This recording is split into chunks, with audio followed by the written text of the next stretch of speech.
Hello, everybody. Welcome back to Studio Wini's epic vlog, number 2. Number 2. It's number 2. Today we're gonna go over concepting. We love concepting. Today we're gonna be talking about just like all the concepting we did for our film, but we're going into the background info about how we got to where we are currently with the concepts. Our beginning of the year project, where we had a different idea that we had to scrap because it was too long to be able to do feasibly within a year. We had to scrap it at a very inopportune time, and it put us very behind.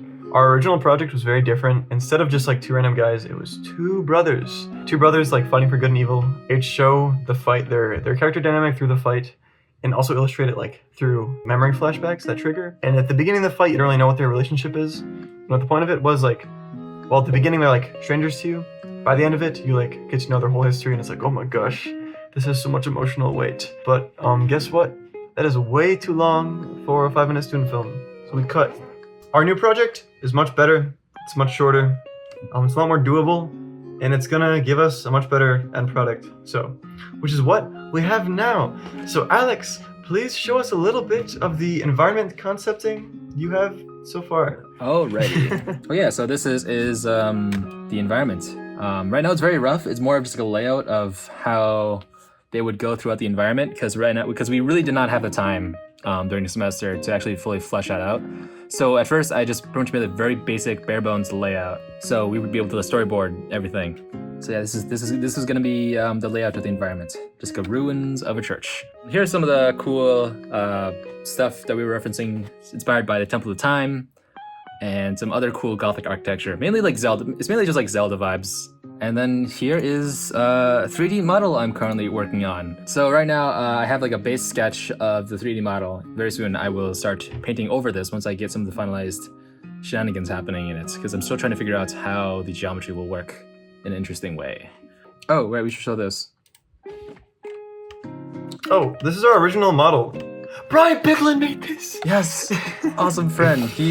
I had that layout done quickly, so then he could very quickly, because he is a 3D person, so he actually knows how to do things quickly and efficiently. So we were able to use this in storyboarding, and it made things so much awesomer and so much easier to do. Just being able to navigate in the 3D camera, and just like choosing cool shots, like... Yeah, working in a 3D space makes it so much better. It makes it so much more dynamic. It was a good idea. But yeah, once I get this to a more reasonable state, I will paint over this and make a final background, and then we'll continue on. So for like our two characters are William and Lucius. Although we had to scrap quite a bit of stuff, we at least got to keep the main good guy's character design. So here are some of the early concepts and developing for the good guy design, which we got to keep. So one of the first things I did was think about, I used a Venn diagram to come up with ideas for visual knowledge. So part of concepting for designs is coming up with a visual library, have an understanding of what your design is supposed to convey, have a hierarchy of design choices. So for us, good guy had to be a mage, experienced like an adventurer, and possibly a professor based off the story we had originally. You can see all these little, I guess, visual ideas applied into the iterative designs. So here they are. So starting off, just a base design, how could I make a simple character design to be animatable? That was my thought process while also character designing. But then as I went through it, I was like, wait, this is kind of hard to think about simplicity while also designing things. So I was like, you know what, screw this. So it's like, I got here, and I was pretty okay with that. And I was like, you know what, screw that. I'm just gonna go forward with fun and just like simplify it later. So breaking up things into multiple phases is a very good way to do things. Breaking up your steps into as many as you can so you can focus solely on that to make an overall end product that's way better. References, they're very important for developing your visual library for when you're designing. So for example, all of these are some of the references we had for the good guy. So Pinterest is very useful, guys. So this leads into the more finalized design. We want to make it more professor-like. So I changed his outfit to give him more of like professor clothing. So this is my kind of like final drawing iteration before simplifying things. And then that went to here, the final design. With all the cool parts. Yeah! And then afterwards, Adam did a character design sheet where he simplified designs even more and made it into a more animatable format. Let me pull that up. This is the final design. One big thing that he's missing is his cloak. But we thought like if we're gonna have him fight the entire time, we kind of don't want there to be a cloak animation in like every single shot. He only has the cloak in the beginning. Beginning he has the cloak, then he like takes it off, and he just looks like this for the rest of it. So with the bad guy designs, right? We wanted to have his body frame, his build to be a good bit different than William's to really show that difference between the two characters. I was just like working in my little silhouette style, very simple, very quickly to make different iterations. So we had to make him evil, kind of. But before that, we had to go through the same process that we did with as William. So here you can see this. So pretty much just ideating, come up with ideas for cool things. And after that, I had the body shape that I enjoyed. And here are some of the iterations I went through. So you can see it's more like a fantasy design, evil guy, kind of like a sickly wizard type. Here I tried making it so he's like kind of like a Frankenstein type thing. These are cool, but not the vibe we're exactly going for. So these are more silhouettes I made after figuring out that those were not the right vibe. Also, because we changed the story a bit more. Some people said this was like Fire Lord Ozai almost, which is kind of funny. Like Fire Lord designs. It's kind of funny. Which I also got, I think in my back of my mind, I was kind of also referencing that. And all of that concepting leading into a more finalized thing. So the bad guy went through a lot more designs than the good guy, I think. So here is some of the other like simplified different ideation designs based off the new story.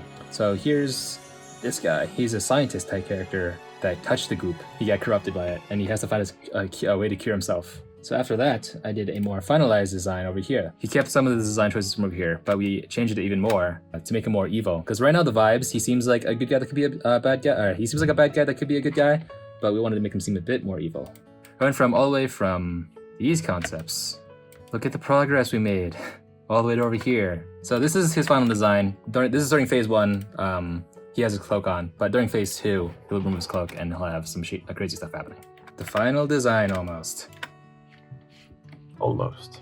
It's like there. Basically there. Yeah, it's the idea. Yeah, the idea is there. It's like 95% there. Oh yeah. All right, and we'll hand it off to Adam with his magic. You remember this very early magic? Basically, what it turns into now is much better, I think. So William's light magic here turns into this stuff. So I gave him a bunch of different like attacks with his like moveset and stuff. One of the things I wanted was this like chain whip that he goes like, phew, and I'll show you what it can do. The end of the whip is a ball that, since it's magic, I thought it'd be cool if it like morphs into different shapes, like depending on the scenario. So this one is kind of like a scythe, but he used it as like a claw grab. And this one is like a big mace.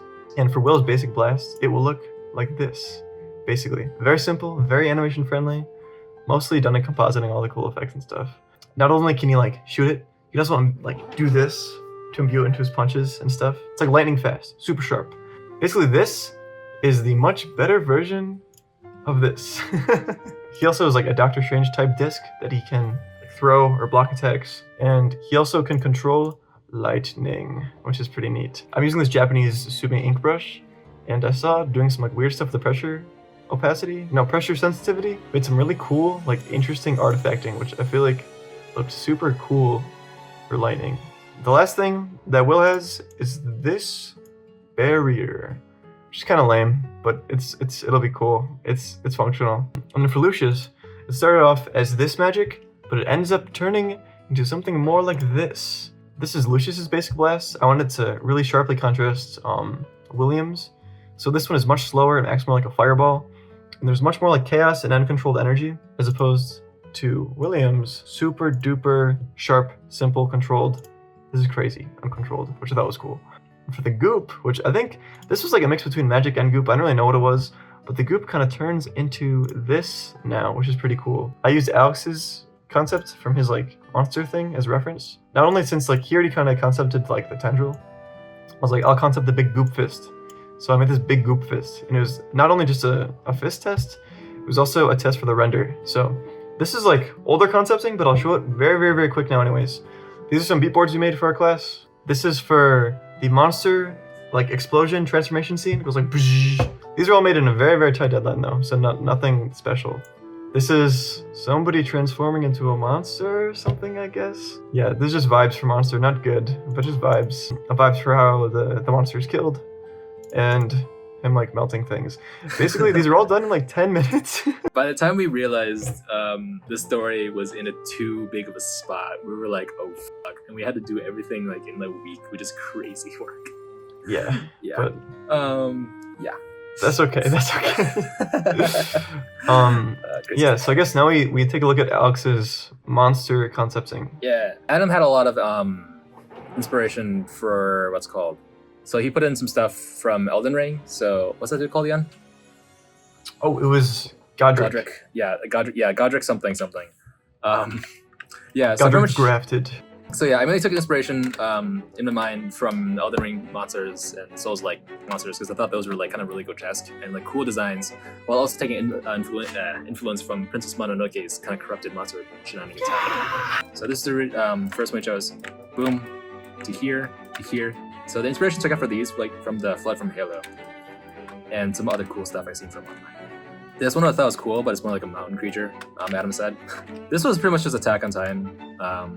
I was like, yeah, I should concept the face a bit more. I was like, no, this is just straight up Attack on Titan. I thought it was cool, but I was like, eh. So yeah, this was the final design that came up with the sketch. He has this like really big arm influence from the other design over here. But then that leads into this, the final, almost the final turnaround sheet for the monster.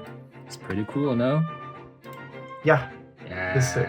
From the turnaround, I figured might as well do a compositing test. We're doing all the cool effects possible. And then Adam, after this, Adam did some more iterations on the monster face and a cool painting. Show it, Adam. Yeah, I was looking at the character sheet and I was like, I really just want to know what this guy's face looks like because I feel like that was the one aspect that wasn't really realized yet. So I was like, I want to see his face. So this is like my painting of the monster. I guess like kind of reinterpreting like some things, but just for fun. Like I don't know if it's serious. I was basically just having fun painting. And this is what the monster looks like. It'll be slightly different in the final thing because it was just like a painting. It's just like a concept test. I like his nose. That's my favorite part. Yeah. Yeah. And I think that is honestly probably it for our concepting. I think so, yeah. That was Studio Winnie number 2. I hope you liked. It was awesome. That was pretty much just a me rambling video, but yeah. Hope you enjoyed learning about the process of the pre-production stage, how to visually develop some of the character design, and some of the cool stuff happening. There's not much environment stuff because I'm currently working on that. And yeah, hope you enjoyed the video. Concepting is cool. And next week, we'll be doing storyboarding, because storyboarding is also cool. Oh yeah. Anyway, thanks for watching. Hope you enjoyed the vlog. Bye-bye. Goodbye. Goodbye. Stop waving. recording. I keep waving. Oh, you keep waving. You keep waving. This is bloopers. I keep waving. It's bloopers. I put this at the end of the video. I keep waving. You know, I don't even see like what you're like doing on your camera right now. I keep waving. You're like saying I keep waving.